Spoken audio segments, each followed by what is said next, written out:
Hey, welcome back to the Speak to Freedom podcast. I'm excited to serve you today. We have a great episode today. Today's episode with a person named Diana Fritz. Now, Diana has gone through some interesting things. She went through cancer and the journey through that. But here's the crazy part of it. Like most people go through situations like that and they get dire. Like their heart sinks, their energy goes down, but hers went up.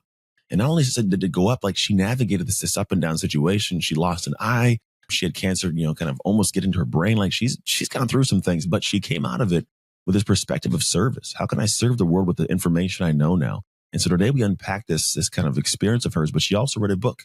It's called Uniquely Imperfect, Uniquely Qualified. And if you get a chance to pick this book up, you're going to find out how to be able to frame the obstacles in life, the adversity you face in a way that becomes a benefit to you. I think that is one of the greatest gifts that life can give you is problems, but only if you understand how to navigate them to gain the lessons that'll serve you later on to eliminate future problems. So without further ado, let's hop into the episode.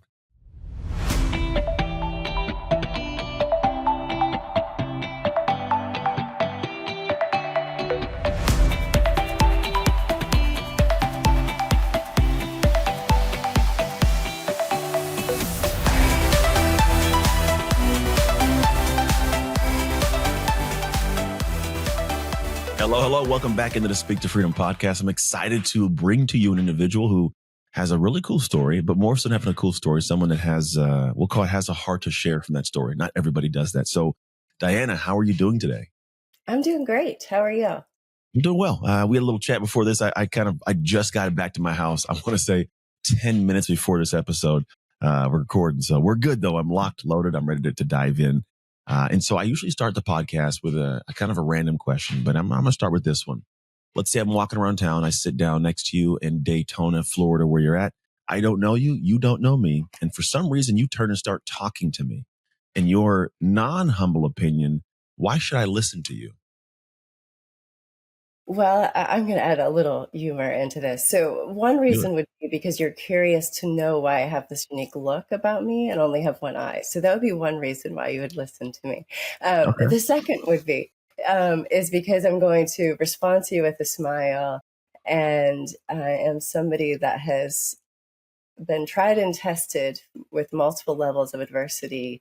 And I am still fighting to bring positivity to the world around me and help people to move forward from their scars or their adversities to shine and help others. I love it. That's all good stuff. And we could end the podcast there and we're done good. I'm just kidding. I like this, but here's what I do know.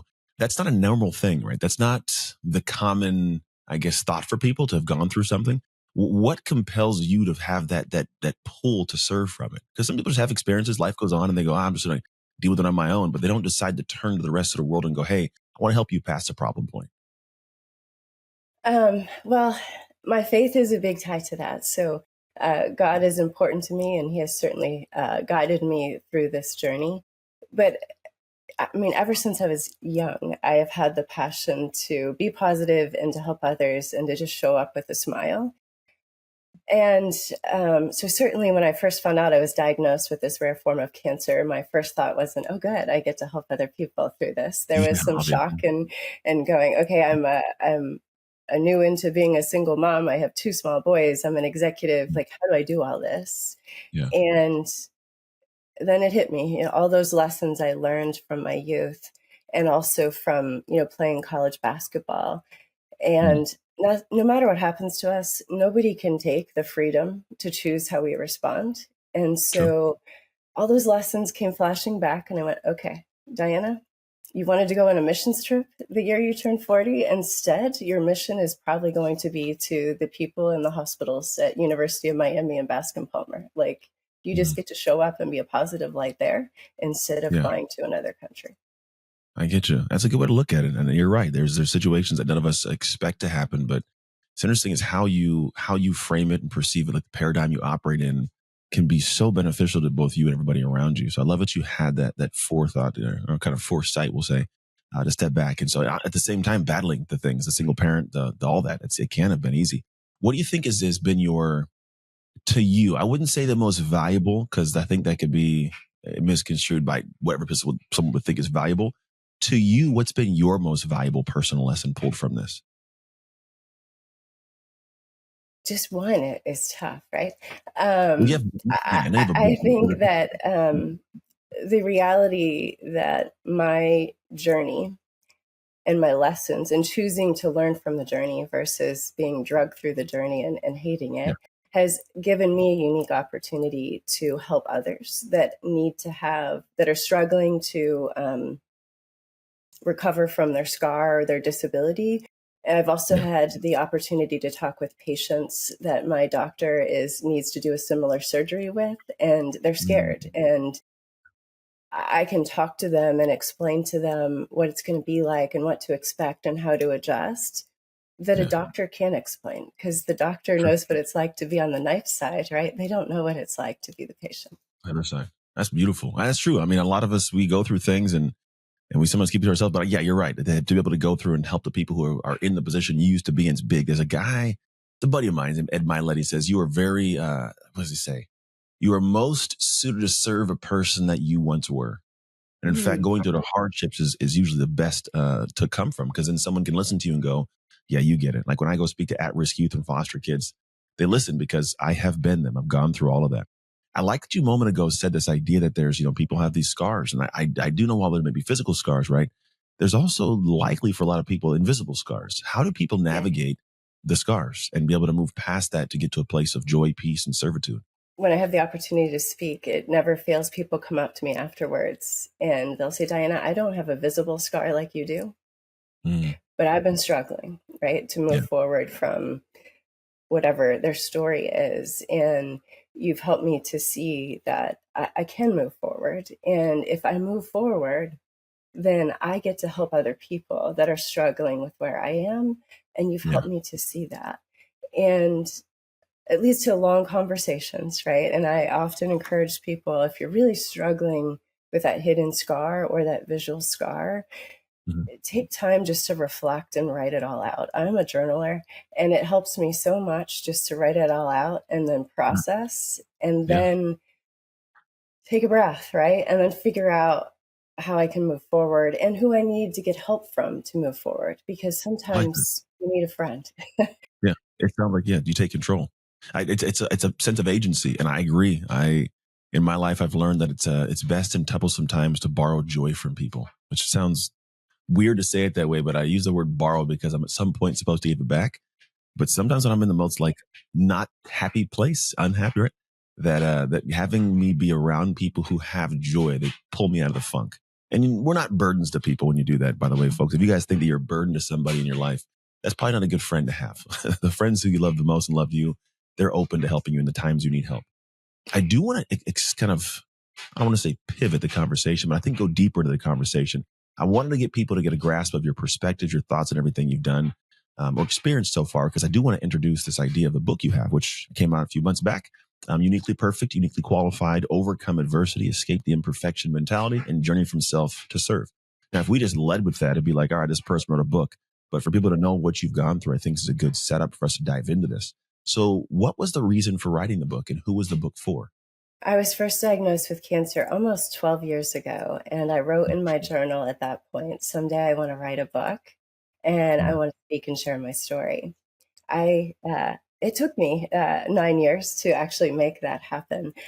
I was inspired to write the book because so many people would come up to me and say, Diana, you're navigating through some really hard circumstances and you're still showing up with a smile. You're still serving, you're still helping others, and you need to share your story because it will help somebody else to realize they can do that too.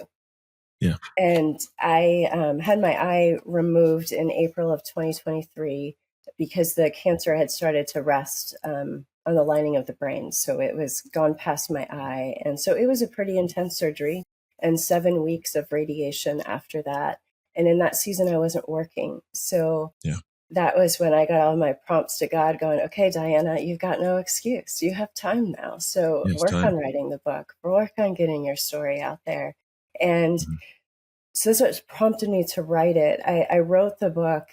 Mark Cole with Maxwell Leadership did the foreword for the book and connected well with me on the purpose of writing it. There's millions of people every year diagnosed with cancer, but the Mhm. impact is broader than just those people. It impacts their families, their children, their friends.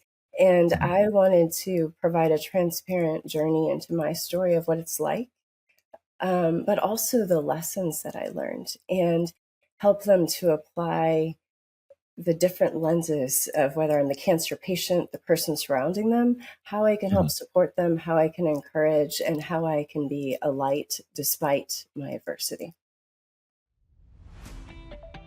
Hey, what would it be like to hop on a stage, share your message, change some lives, and get paid very well to do so? If it's an idea of yours, you've been thinking about it, and you've been interested in this idea of maybe being an amazing speaker, or you're already making some great speeches, but not getting paid what you want or as consistently as you'd like, I want you to head to speaktofreedom.com. And this place will give you all the details of what we do, how we do it, how we change lives. Our big goal is to get you great at getting on the stage. When you can do that, it changes your life while you change other people's lives. So head to speaktofreedom.com. Outside of that, let's get back to the episode. Yeah, it's commendable. I'll keep saying that's commendable. It's I mean, I've also in my family I've lost a grandparent to cancer. I've had a lot of people in my family experience it. We'll call it that. I think it's kind of the thing that everybody at some point has a touch point with. I just happen to have had more, but it's not normal for people to go through it with grace and a positive perspective. And I know you've mentioned a couple of times faith's a big piece of it. In the midst of it, was there ever not even ever like we'll call it a questioning of faith, but like where did faith play into your ability to perceive it in a way that wasn't dire? Faith has been important to me. My grandmother was like my pillar of faith, my example of Jesus on earth, but she passed away many years ago. But just the habits that she taught me of just that consistency of praying and having faith be a part of your life Yeah. was really critical to me and helping me to respond well versus be a victim to the cancer. When I first found out the news, I was admittedly in my moment of searching on Google, right? What's this type of cancer? What are the normal treatments? What happens? All of that. And my best friend's mom knocked on my door and just showed up and said, Diana, I knew that I needed to come pray with you because you were alone. And I just want you to know that God's got this and you can do this. And we're going to do this together. And her showing up helped me to go, okay, I don't have to carry this, right? I have a God that's going to help me carry this. I just need to trust and walk along the process with him. And, I'm going to have opportunities to meet people that I never would have met. And some of the doctors and nurses that I go see in Miami, I consider them friends now. I would not know them if I didn't have Mhm. cancer. So Yeah. it just helped me to pivot and shift. And once I made that shift, do I have moments where it gets a little bit old, like going to Miami every 3 months for an MRI? Sure. Sure. Yeah. But Yeah. then I can shift and go, okay, but I get to do it. I'm still alive. So I Yeah. get to. I don't have to do Yeah. this. I get to. Yeah, it's funny you say that. I have that same perspective.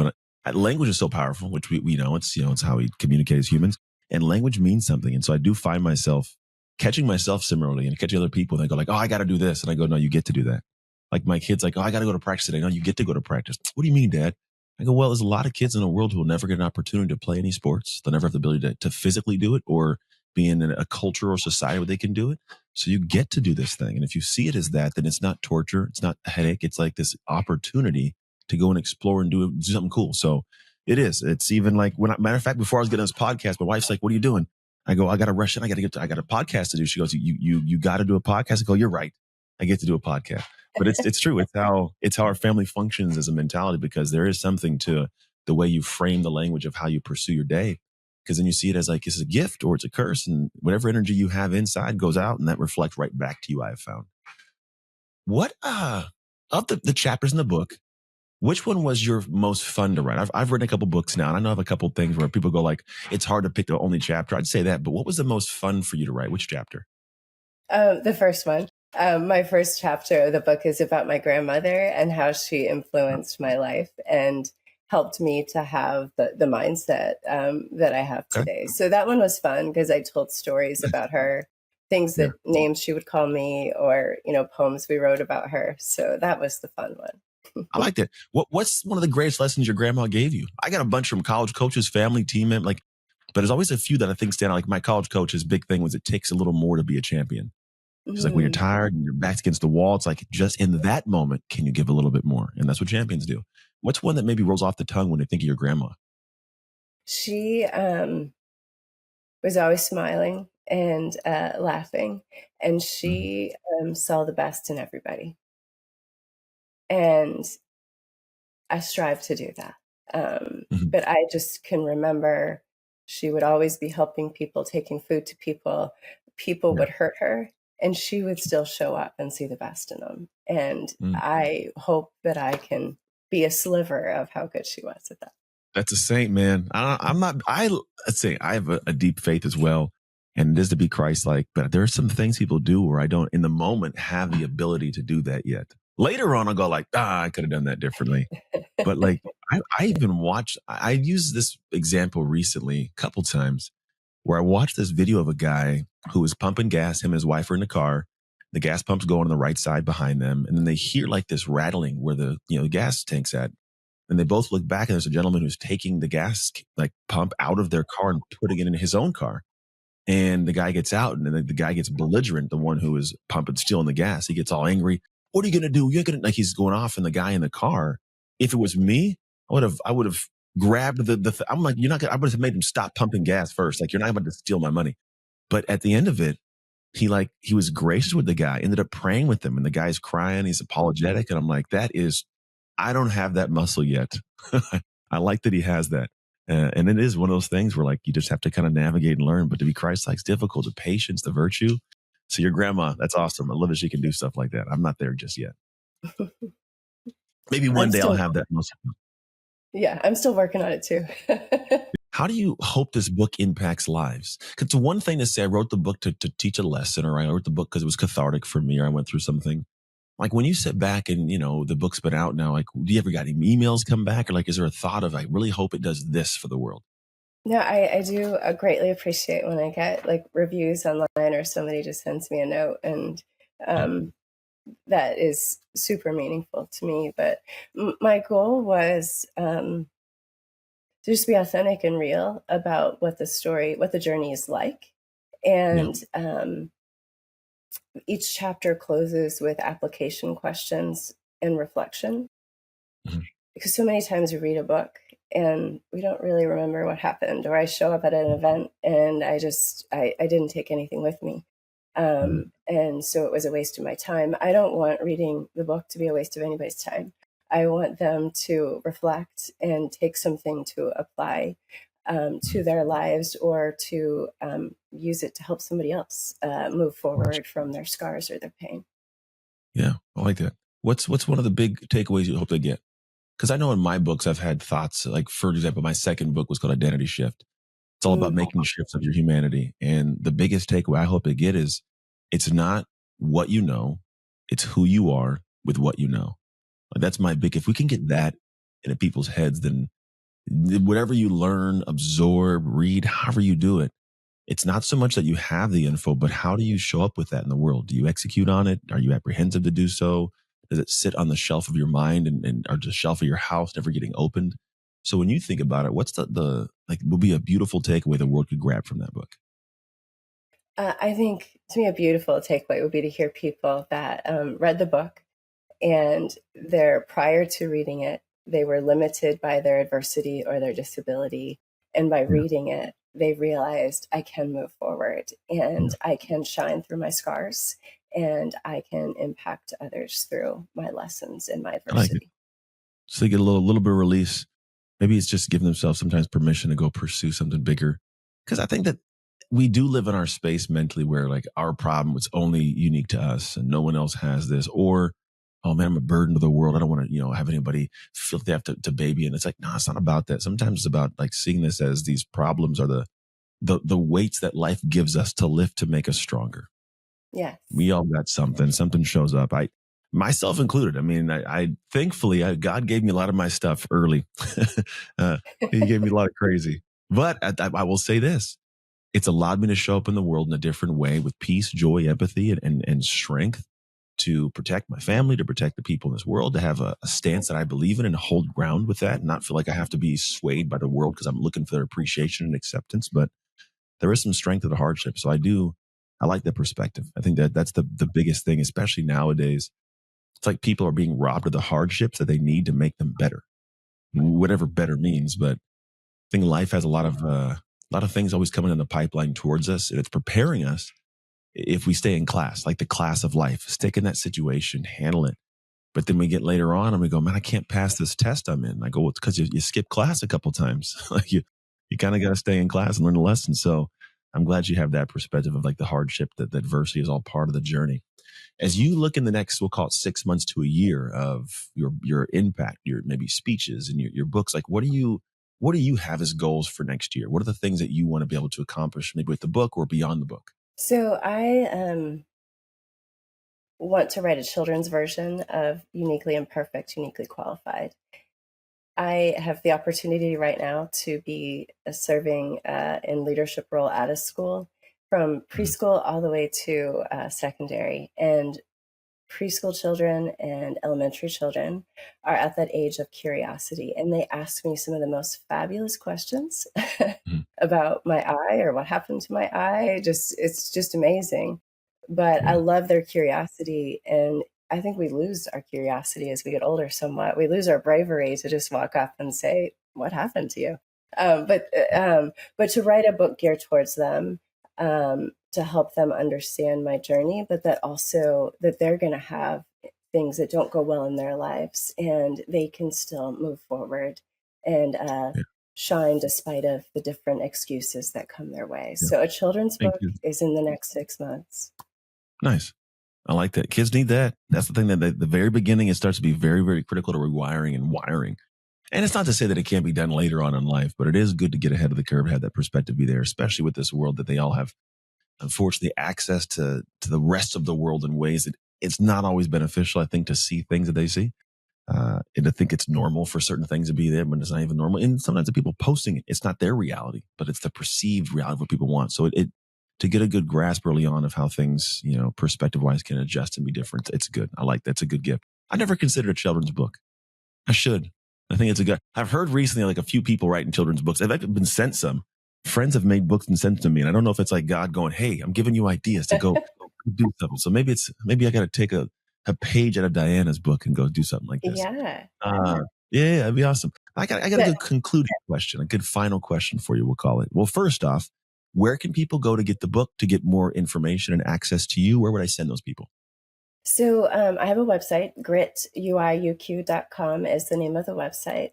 The Nice, book is available on Amazon or anywhere books are sold, so that's pretty awesome, available anywhere. I cool, also can be reached on LinkedIn, so I'm certainly active on LinkedIn and will respond if anybody's trying to connect super there. cool. I like it. All right, are you ready for the question? Sure. Here it is. This is one that it was presented to me by a friend of mine who lives in Orlando. It's in the Florida area, not that it matters. But here's what the question was: what promise did God make to the world when He created you? Mm, that is a fabulous question. I would say that he promise did God make to the world that Diana would show up and be a positive influence and believe in the people around her and help them to find their greater purpose. I like it. It's a good one. That's a good one. That's a leader. That's a leader one. And leaders, we go through things. We can lead other people through them as well. So I appreciate that. I've had a blast talking with you. You have a great heart. I could tell you have a calmness and a cool collectedness to you. I'm sure that you probably have heard that before. It's warming. It's awesome. I love hearing about your grandma. I love hearing about all these different things you've navigated. So it's cool. And I truly, you guys listening right now, I truly hope you'll grab this book. Go to grituiuq.com. Is that correct? That's correct. I got it right. Grab the book. And if you guys are in the world and you're hearing this and going, man, I'd thoroughly like someone I know needs to hear this. Sometimes it's not our job to plant the seed. It's our job to share with somebody else the seed that gets planted and then water it later on. So sometimes you sharing that seed is just sharing an episode. So share this podcast, share the book, just put it out in front of somebody. You never know how sometimes that little seed can be planted and you can help water it to help change your lives. So if you know someone that could benefit from this, please share the episode and share the information that we have from Diana. Outside of that, man, thank you, Diana, for showing up. Any last things you want to share with the audience? Thank you so much. This was an honor and a pleasure. And I encourage everybody to just keep moving forward. We can do this. I like it. And I do fully agree. That's it. It's very hard to beat the person that just won't quit. So if you move forward, life unfolds for those that actually lean in the ways it's not supposed to, or the harder parts. So be that person. Thank you guys so much for tuning in. Thank you, Diana, for hanging out with me, and always go into the world and create the world you want through the actions that you take. So if you are a speaker, or you desire to be, or whoever it may be, go speak to freedom. If you don't want to, you want to go serve and show up as an amazing human, go be that. But don't take this information and sit on it. Go act on it. Thank you guys. See you next episode.